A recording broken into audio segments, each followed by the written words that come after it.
perbuatan dosa pasti menimbulkan beban. Jika kita ingin sehat secara pribadi dan kemasyarakatan, kita perlu berusaha keras menghindari perbuatan dosa. Karena perbuatan dosa apapun itu bisa membebani mental dan jasmani pribadi yang kemudian bisa mengganggu kerukunan masyarakat. Jadi bahayanya dosa itu memang ada yang sebatas pribadi, tetapi seringkali ada imbas pada masyarakat. Seseorang dianggap telah melakukan dosa jika dia melakukan perbuatan yang bertentangan dengan perintah dan larangan Allah. Tuhan yang telah menciptakan dan mengatur kehidupan manusia ini mengatur kita dengan perintah dan larangan. Seseorang misalnya dianggap telah melakukan dosa jika dia tidak melaksanakan perintah Allah, seperti misalnya sholat 5 kali sehari, puasa di bulan Ramadan, menunaikan zakat, dan menjaga hubungan baik dengan sesama manusia. Itu semuanya adalah perintah Allah. Kalau ada orang tidak mau melaksanakan itu, dia telah berbuat dosa. Seseorang juga dianggap telah berbuat dosa jika dia melakukan larangan Allah. Seperti misalnya merampas harta orang lain, mengonsumsi minuman keras, dan menyakiti hati orang tua. Namun Allah Maha Pengasih dan Maha Penyayang. Allah bersedia memberi harapan baik bahwa seseorang yang telah melakukan perbuatan dosa bisa terbebas lagi dari beban dosa itu bila dia berhasil memperoleh ampunan dan maaf dari Allah dan dari orang yang terkena akibat dari perbuatan dosa itu. Tentu untuk mendapatkan maaf dan ampunan dari orang lain atau dari Allah, itu harus melakukan usaha-usaha seperti misalnya ada penyesalan, ada permintaan maaf, dan berjanji tidak akan mengulangi lagi. Kenapa ada timbul pemahaman beban itu? Coba kalau kita perhatikan 2 ayat di surat Al-Insyirah. Surat ini disebut Al-Insyirah atau Asy-Syarh. Allah berfirman, wa wada'na 'anka wizrak alladzi anqadha dhahrak. Dan bukankah kami telah menanggalkan darimu beban yang memberatkan punggungmu? Kata beban, terjemahan beban ini adalah terjemahan dari wizrak. Wizra itu artinya dosa. Jadi kalau kita mau mengartikan letter luck, kami telah menanggalkan dosamu. Artinya Allah sudah memaafkan dosamu. Dosamu itu alladzi anqadha dhahrak, yang membebani atau memberati punggungmu. Ini artinya perbuatan dosa itu membebani kita, membebani mental dan kadang-kadang juga jasmani, dan bahkan kadang-kadang juga membebani masyarakat. Oleh karena itu kita perlu menghilangkan beban-beban pada kepribadian pada mental kita supaya kita itu bisa sehat secara mental. Dan kalau sehat secara mental, kemungkinan sehat secara fisik lebih besar, karena kira-kira 70% dari penyakit yang kita derita itu berasal dari masalah kejiwaan. Nah, jadi saya tergelitik dengan kenapa Allah menyebut dosa itu membebani punggung. Nah, membebani punggung ini kan kiasan. Jadi membebani kamu, punggung itu fisik, tetapi juga bisa berarti mental gitu. Nah, beban yang diakibatkan dari perbuatan dosa itu bermacam-macam. Sesuai dengan aneka ragamnya perbuatan dosa. Mulai dari tidak melaksanakan perintah Allah sampai dengan melakukan apa yang dilarang oleh Allah. Beban itu bisa berupa rasa sakit secara mental yang bisa merambah pada jasmani yang kita sebut psikosomatik. Dan bisa berubah beban secara ekonomi dan secara hubungan kemasyarakatan. Misalnya, Allah itu menganjurkan para penjual untuk memenuhi timbangan atau mutu barang atau jasa yang sudah disepakati sesuai dengan harga yang sudah disepakati dengan pembeli. Jika ada pedagang mengurangi timbangan atau mutu barang yang sudah disepakati, maka dia telah berbuat dosa. Dosa ini bisa membebani orang tersebut secara ekonomi, yaitu dia akan ditinggalkan oleh para pembelinya, yang kemudian mengakibatkannya menderita kerugian atau kemiskinan atau kesulitan membayar tagihan-tagihannya. Nah, kalau orang itu menjadi miskin, tidak bisa membayar tagihan, itu kemudian dia akan menderita penyakit kejiwaan, karena dia gelisah, takut, apalagi kalau setiap hari didatangi oleh debt collector. Nah, ketakutan itu termasuk penyakit secara mental. Tentu kalau kita mengatakan penyakit secara mental itu kan sama dengan sakit jiwa. Sakit jiwa itu bertingkat, mulai dari yang paling ringan sampai dengan yang paling berat. Nah, kita mesti berusaha untuk sensitif terhadap penyakit mental. Kalau kita sensitif, begitu ada beban sedikit saja, kita cepat hilangkan, kita cepat atasi masalah itu. Karena kalau penyakit itu masih tahap awal dan belum lama, itu masih mudah diobati. Tapi kalau sudah bertahun-tahun, sulit dihilangkan. Seperti orang yang mengurangi timbangan atau mengurangi mutu. Kalau mengurangi timbangan biasanya pedagang di pasar. Ya. Kalau mengurangi mutu, itu seringkali kontraktor-kontraktor yang di bidang bisnis yang kelas besar. Ya. Misalnya kontraktor yang sudah menyanggupi membangun bangunan dengan kualitas yang dijanjikan, dengan deskripsi yang detail. Tapi ternyata setelah dibangun, banyak yang dikurangi mutunya, misalnya mulai dari mutu besinya, diameter besinya, campuran antara semen dan pasirnya dan sebagainya. Nah, itu kalau mengurangi mutu semacam itu termasuk curang. Ya. Jika pengurangan timbangan atau mutu itu berskala besar seperti korupsi yang dilakukan oleh para oknum pejabat, maka beban yang diakibatkan dosa itu akan diderita oleh masyarakat secara umum. Jadi yang korupsi hanya beberapa orang saja, tapi derita itu dirasakan oleh masyarakat secara umum. Saya kira gampang ditengarai bahwa kenapa sih di Indonesia ini banyak orang yang mengalami kesulitan secara ekonomi? Ya karena banyak pejabat yang korupsi. Kita itu gampang kok, kita nggak usah menuduh orang itu korupsi atau tidak.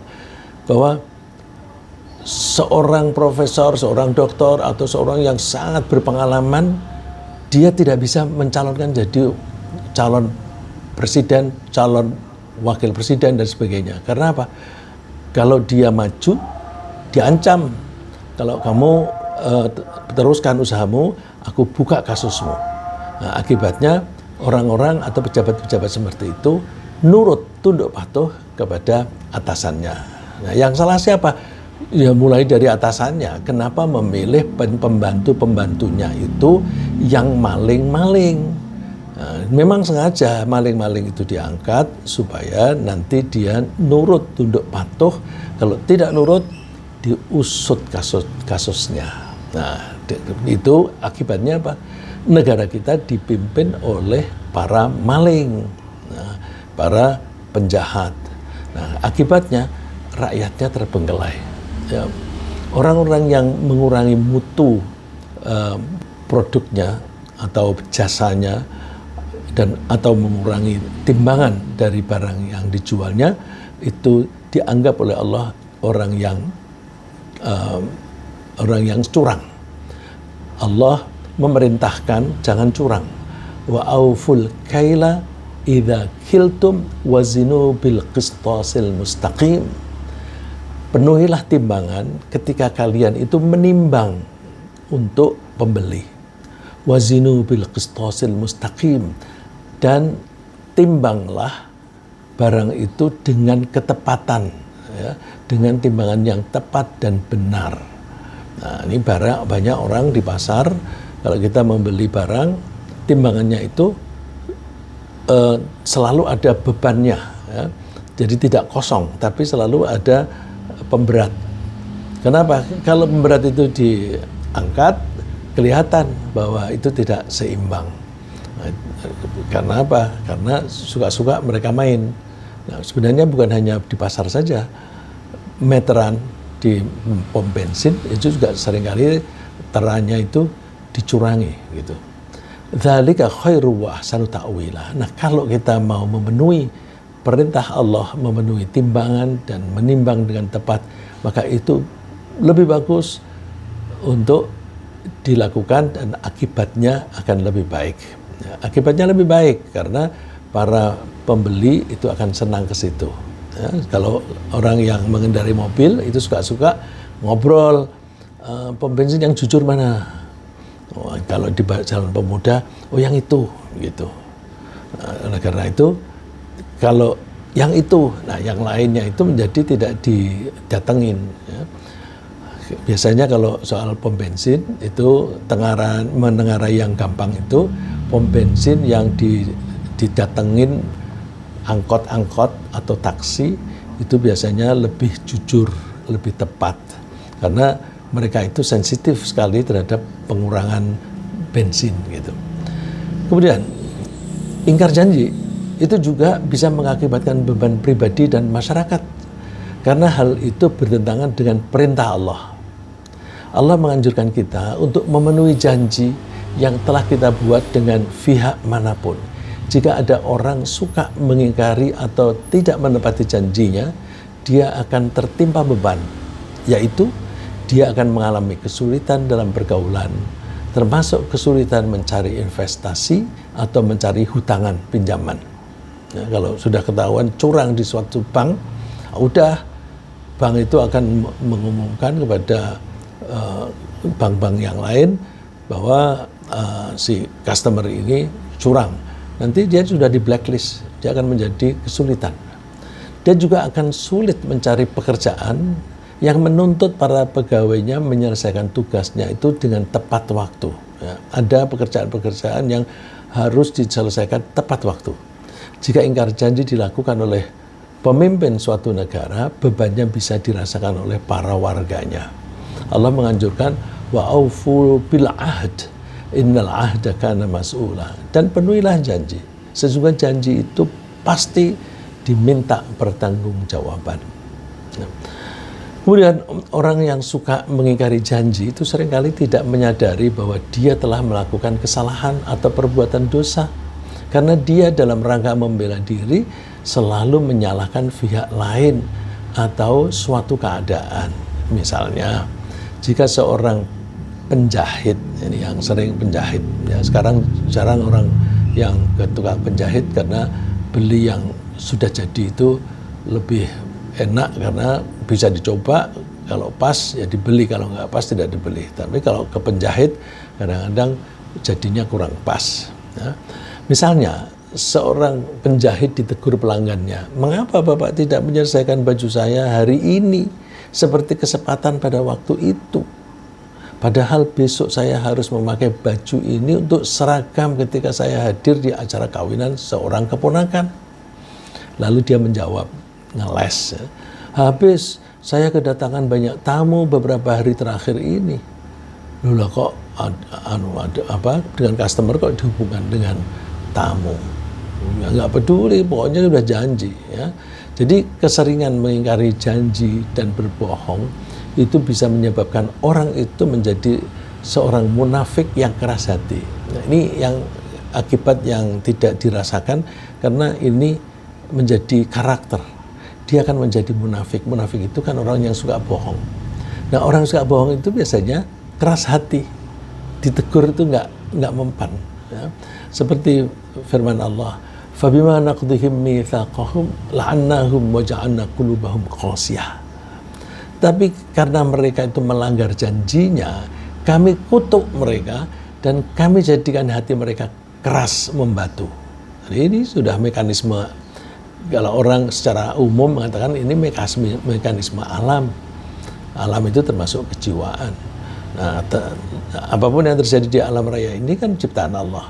Jadi kalau orang itu suka bohong, itu nanti akan dengan sendirinya hatinya keras. Bahasa Al-Quran keras hati atau hatinya keras. Bahasa omongan kita sehari-hari itu bandel, ya. Bandel atau keras kepala. Contoh lain, seseorang juga telah berbuat dosa jika dia tidak melaksanakan perintah Allah untuk memberi nafkah kepada istrinya.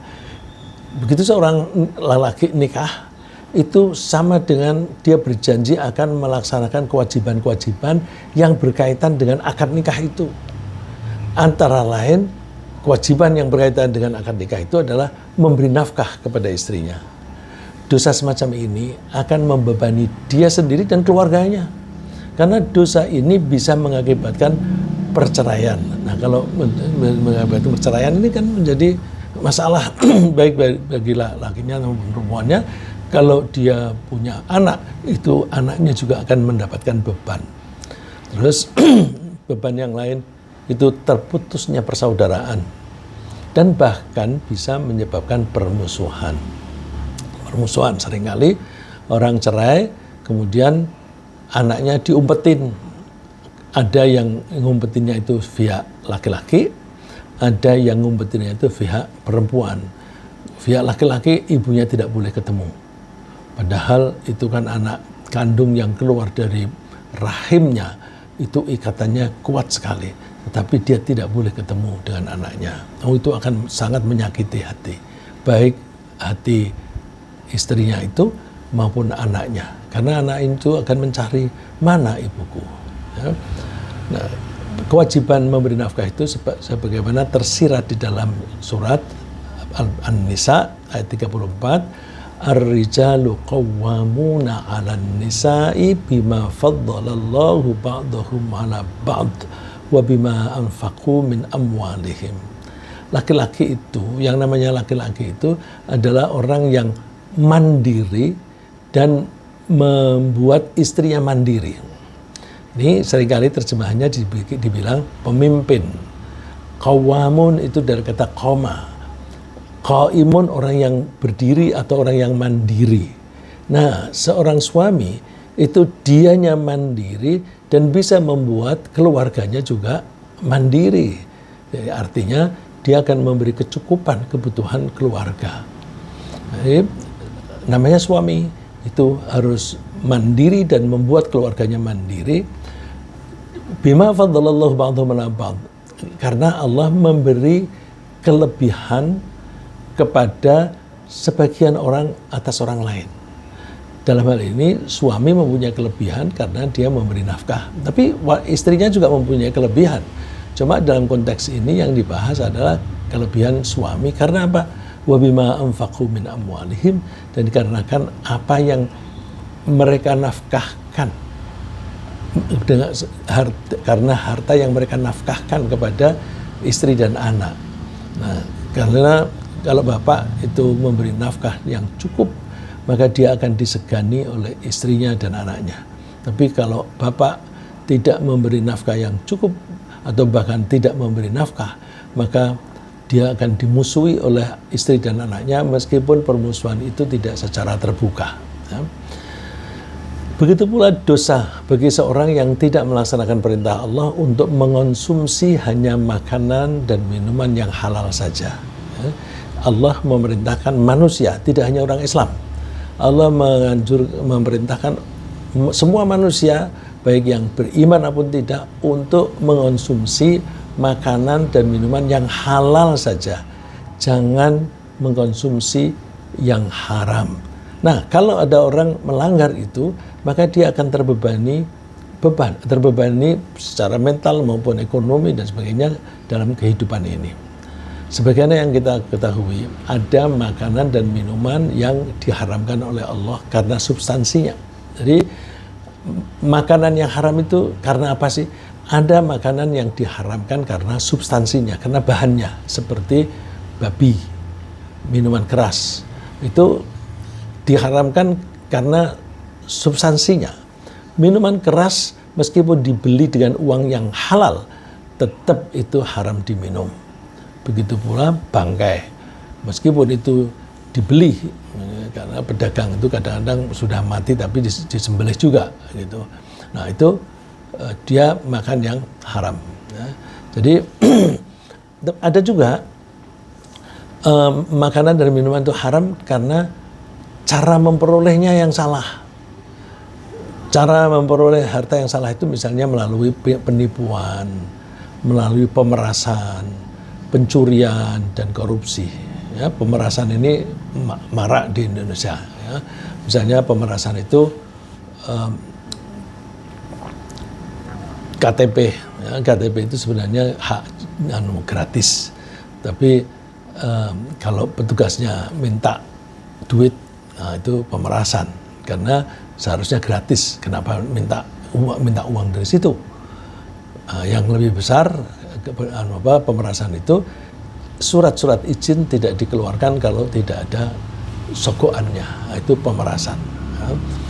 Ada juga makanan minuman itu menjadi haram meskipun cara membelinya dengan halal dan substansinya halal. Tapi apa? Menjadi haram karena dia makannya berlebihan. Berlebihan itu bisa porsinya. Jadi kalau misalnya satu piring itu sudah kenyang, ya sudah, nggak usah tambah. Bisa juga berlebihan itu secara komposisi. Kalau komposisi karbohidratnya terlalu banyak atau lemaknya terlalu banyak, nah itu bisa menjadi penyakit bagi orang itu. Sedangkan orang Islam itu tidak boleh menyakiti dirinya sendiri dan tidak boleh menyakiti orang lain. Maka kalau tahu bahwa mengkonsumsi karbohidrat terlalu banyak atau lemak terlalu banyak itu menyakiti diri sendiri, dia melanjutkan itu haram. Nah, Allah menyebutnya kalau orang melanggar perintah ini, orang itu akan menjadi temannya setan. Ya. Jika perintah ini dilanggar, pelakunya akan mendapatkan beban seperti misalnya keracunan, ya, atau dibenci oleh orang-orang yang dirugikan. Allah memerintahnya kepada seluruh manusia. Ya ayyuhan nas, wahai manusia, bukan wahai orang yang beriman. Ya. Kulu mimma fil ardi halalan thayyibah. Makanlah apa yang dihasilkan oleh bumi dengan cara yang halal dan bagus. Wala tattabi'u khutuwatis syaitan. Jangan ngikuti langkah-langkah setan. Berarti kalau tidak halal dan tidak bagus, itu mengikuti langkah-langkah setan. Karena setan itu lebih suka merusak, lebih suka mengadu domba dan sebagainya. Nah, kalau misalnya dilanggar, tadi terlalu banyak bisa menjadi sakit. Kalau cara memperolehnya itu dengan cara yang haram, maka itu menjadi tunggangan setan untuk mengganggu pola pikir orang yang mengkonsumsi yang haram itu. Nah, kalau yang dikonsumsi haram itu minuman keras, maka itu bisa menyebabkan pertikaian. Karena orang yang tidak sadar, yang sedang mabuk, itu suka marah-marah kepada siapa saja yang ada di situ. Ya, saya sering menyaksikan ada teman yang sukanya itu minum bir. Nah, kalau dia habis minum bir itu suka berantem sama teman. Saya tukang misah, ya, jangan begitu. Nah, itu jadi minuman keras itu menyebabkan permusuhan juga karena ketika mabuk itu bisa maki-maki orang yang semestinya tidak perlu. Innahu lakum aduwwum mubin. Sesungguhnya setan itu musuh yang nyata. Setan itu kalau memusuhi kita bukan dengan cara setan itu menempeleng kita, enggak. Tapi dengan cara mempengaruhi kita agar kita melakukan suatu pelanggaran. Kalau kita melakukan pelanggaran, maka kita akan kena akibatnya karena dosa. Ya. Di samping tidak melaksanakan perintah Allah, dosa itu juga bisa terjadi dan membebani orang-orang yang melakukan apa yang dilarang oleh Allah. Jadi kalau tadi, contoh-contoh yang tadi, ada perintah Allah lalu dilanggar. Itu dosa. Sekarang, Allah melarang, tapi dia melakukan. Itu juga melanggar dan itu berarti dosa. Nah, contohnya misalnya, Ini kebetulan ada contoh yang juga merampas ya. Allah melarang kita merampas harta milik anak yatim yang biasanya diperoleh dari warisan dari orang tuanya. Jadi kalau orang tua meninggal, misalnya bapak meninggal, ada warisan, itu anak-anaknya itu mendapatkan warisan. Cuma kadang-kadang ada beberapa anak yang ada yang satu dewasa, ada yang lain yang masih anak-anak. Nah tentu anak-anak ini yang masih belum umurnya belum cukup, tidak bisa mengelola harta. Lalu biasanya diurus atau dipegang oleh yang paling besar. Terus ketika adik-adiknya itu sudah menjadi dewasa, ternyata harta warisan adik-adiknya ini tidak diserahkan. Nah, itu adalah merampas juga.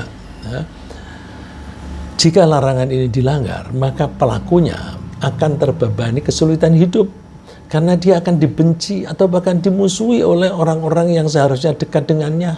Adik-adiknya itu kan seharusnya dekat, tapi menjadi memusuhinya, ya, menjadi musuhinya karena pemerasan tadi. Ya. Ada satu kasus seorang yang mengambil harta atau yang tidak menyerahkan harta warisnya kepada adik-adiknya. Orang itu kebetulan suatu saat menjadi tidak bisa berbuat apa-apa karena sakitnya berat. Sakitnya itu membuat dia keluar dari rumah pun tidak bisa, apalagi bekerja. Terus dia menjadi miskin, dia makan, adik-adiknya nggak peduli untuk memberi makan pada dia. Terus karena ada telepon, ya nelpon temannya sambil menangis. Nah temannya datang membawa makanan dan ngasih duit. Nah, itu hidupnya menjadi kesulitan karena apa? Ya kesalahannya dia melanggar larangan Allah. Ya. Ini juga berarti bahwa dia telah memutus hubungan persaudaraan. Jadi memutus hubungan persaudaraan itu tidak hanya tidak mengacuhkan atau tidak menyapa, tapi yang lebih berat adalah menyakiti hatinya, entah dengan omongan yang kasar atau dengan mengambil atau merugikan saudaranya sendiri. Oleh karena itu orang itu sama dengan memutus hubungan silaturahim dengan orang-orang yang di sekitarnya. Allah melarang merampas harta anak yatim. Wala taqrabu malal yatimi illa billati hiya ahsanu hatta yablugha asyuddah. Kalian jangan dekat-dekat dengan harta anak yatim. Jangan dekat-dekat itu, jangan diganggu. Ya. Kecuali dengan cara yang baik. Ya, dengan cara yang baik itu disimpan. Ya, kalau misalnya berupa emas, itu kan bisa disimpan begitu aja. Atau boleh dikelola, tapi mengelolanya mesti hati-hati, jangan sampai rugi. Ya. Dijaga hatta yablugha asyuddah, sampai anak yatim itu menjadi dewasa. Contoh lain. Allah juga melarang kita menyekutukannya, melarang kita membunuh orang lain, dan melarang kita berzina. Jika larangan ini dilanggar, pasti orang itu akan menanggung banyak beban, termasuk bebannya itu berupa ketakutan akan balasan dari mereka yang dirugikan, dan juga ketakutan akan siksaan api neraka setelah meninggal dunia. Jadi ketakutannya itu bisa terhadap bahaya yang mengancam dia di dunia, bisa juga bahaya yang mengancam di akhirat. Allah memberikan gambaran, walladzina la yad'una ma'allahi ilahan akhar wa la yaqtuluna an-nafsa allati harramallahu illa bil haqq. Ini Allah memuji orang-orang yang baik. Orang-orang yang baik itu tidak menyekutukan Allah, tidak menyembah Tuhan selain Allah, tidak membunuh orang lain yang diharamkan oleh Allah, kecuali dengan cara yang hak. Ya. Kalau kecuali dengan cara yang hak itu misalnya pengadilan memutuskan hukuman mati, nah, itu ada algojo yang melaksanakannya, itu membunuh yang dengan cara yang hak. Tapi kalau tidak ada proses pengadilan dan sebagainya, itu tidak hak atau tidak boleh. Wala yaznun, dan Allah melarang orang berzina. Terus Allah memberikan ancaman di akhirat. Wa may yaf'al dzalika yalqa athama. Siapa yang melakukan hal itu, maka dia telah terlibat dalam dosa. yudha'af lahul adzabu yaumil qiyamah, siksaan bagi dia itu akan berlipat-lipat. Ya, karena impact-nya itu bisa berlipat-lipat, bisa jauh sekali. Dan wa yakhlud fihi muhana, dia akan kekal di dalam siksaan itu. Nah, ini contoh-contoh yang sederhana yang bisa kita perhatikan. Yang penting kita berusaha untuk menepati atau melaksanakan aturan Allah. Aturan Allah itu ada kalanya perintah, ada kalanya larangan. Kalau Allah perintah, memerintahkan kita, kita mesti melaksanakan. Siapa yang tidak melaksanakan, dia sudah dosa. Dan kalau Allah melarang, maka kita tidak boleh melakukannya. Siapa yang melakukan hal yang dilarang oleh Allah, dia telah berbuat dosa. Jadi sebenarnya semua orang-orang yang melanggar peraturan Allah, baik melanggar dengan cara tidak melaksanakan perintahnya, ataupun melanggar dengan melakukan apa yang dilarangnya, itu akan merasa terancam, paling tidak terancam siksaan di akhirat. Dan ancaman di dunia bisa juga terjadi, misalnya berupa ketakutan dan distres. Ya. Distres itu stres yang berlebihan. Ya.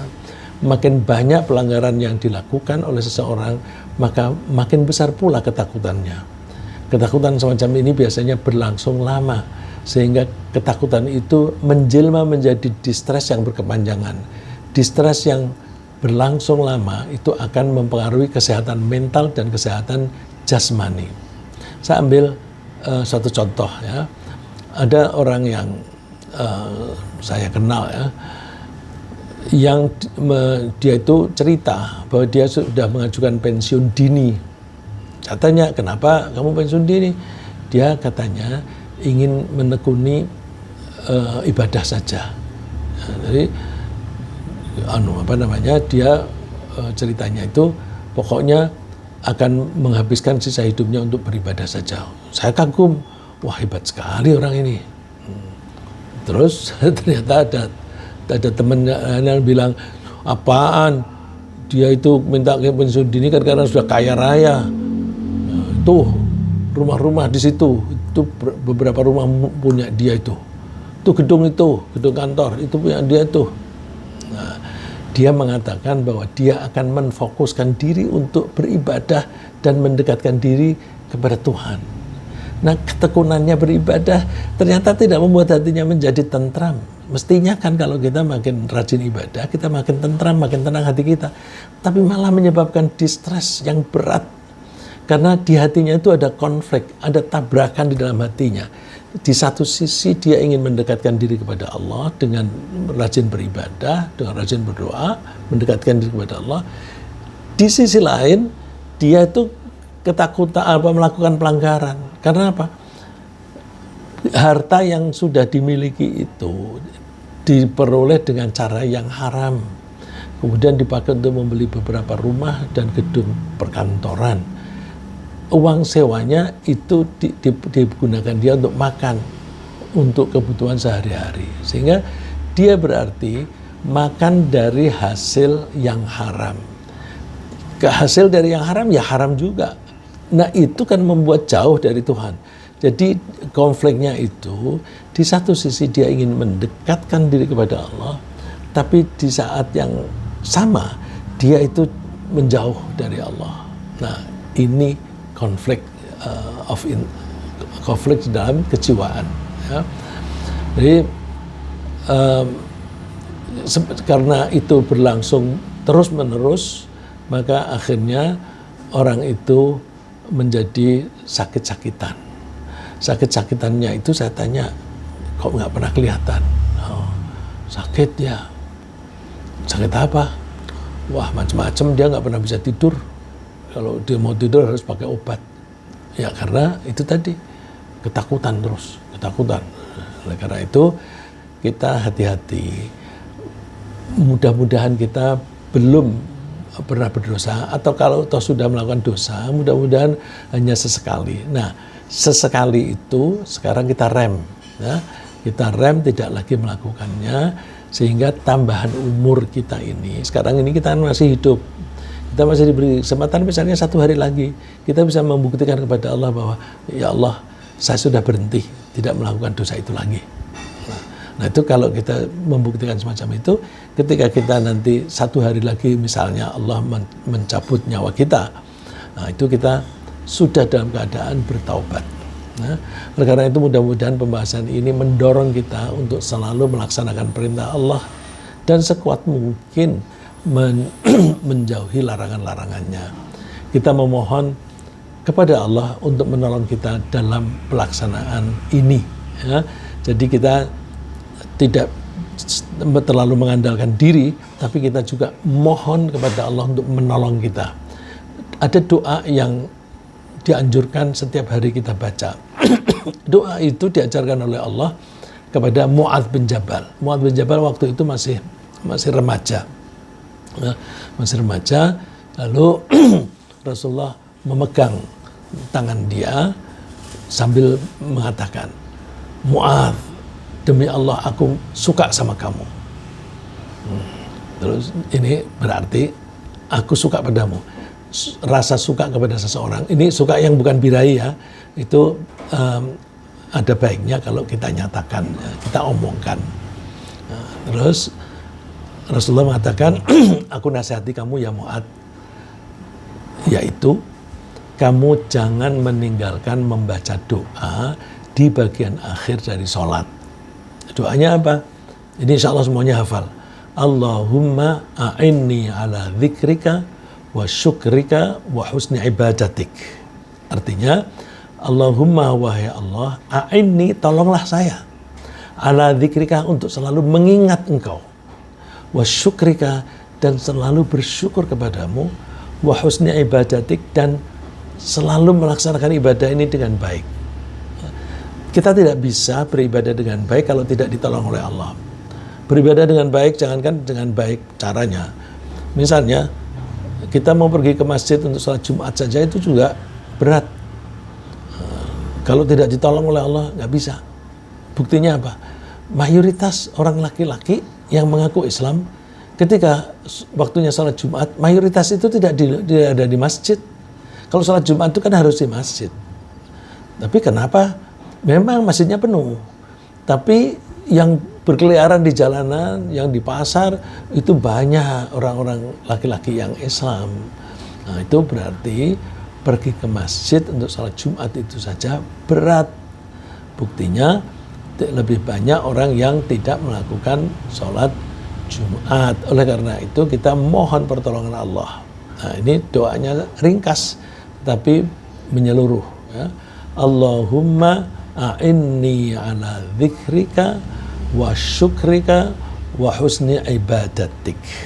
Ya Allah, tolonglah saya untuk selalu mengingatmu dan selalu bersyukur kepadamu dan memperbaiki ibadahku kepadamu. Ya. Mudah-mudahan ini memotivasi kita. Ringkasan dari apa yang kita bahas pagi ini adalah bahwa dosa bisa mendatangkan beban atas pribadi pelakunya dan atas masyarakat. Seseorang dianggap berbuat dosa jika dia tidak melaksanakan perintah Allah seperti sholat, puasa, memenuhi janji, dan memberi nafkah kepada keluarganya. Seseorang juga terlibat dosa jika ia melanggar larangan Allah seperti merampas harta anak yatim, berzina, membunuh, dan menyekutukan Allah. Kemudian terakhir, kita perlu sering memohon pertolongan kepada Allah agar kita bisa menjauhi dosa, bisa bersyukur, dan bisa beribadah dengan baik. Ya, demikian semoga Allah menjauhkan kita dari perbuatan dosa dan memudahkan kita berbakti kepada Allah dengan baik.